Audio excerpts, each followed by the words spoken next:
High Court declared the election of a CPIM legislator A. Raja from the Devikulam Assembly constituency in the Idukki district as null and void, stating that as a baptized Christian, he stands ineligible to contest election from seats that are reserved for the scheduled castes. The order came regarding a plea that was filed by Congress candidate D. Kumar. He alleged that Raja was a baptized Christian and hence cannot contest the election from a seat reserved for a SC after changing his religion. A. Raja, however, claimed that his ancestors belonged to the Hindu Paraya community in Tamil Nadu and came to Idukki as labourers in the tea plantations. He further added that Hindu Paraya in Kerala and Tamil Nadu is a scheduled caste. What was the centre's stand?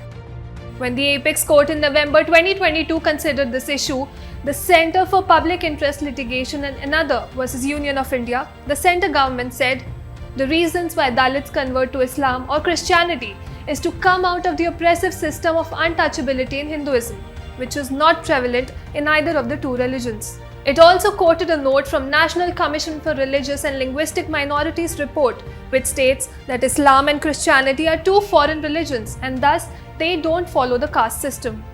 Motives behind converting. Both D. Kumar and A. Raja were born and brought up in the neighbouring places, and the former knew that the latter's family were converted Christians. Raja also claimed that his wedding happened as per Hindu rituals. However, there was no evidence to substantiate the same. When he was inquired if his mother marked a cross on his forehead with a finger, which is a Christian wedding tradition, he replied that his mother had touched his forehead to bless him. Notably, people in Kerala and other parts of the country have converted to Christianity and try to get reservations in the scheduled caste or scheduled tribe categories so as to easily get seats in education and employment.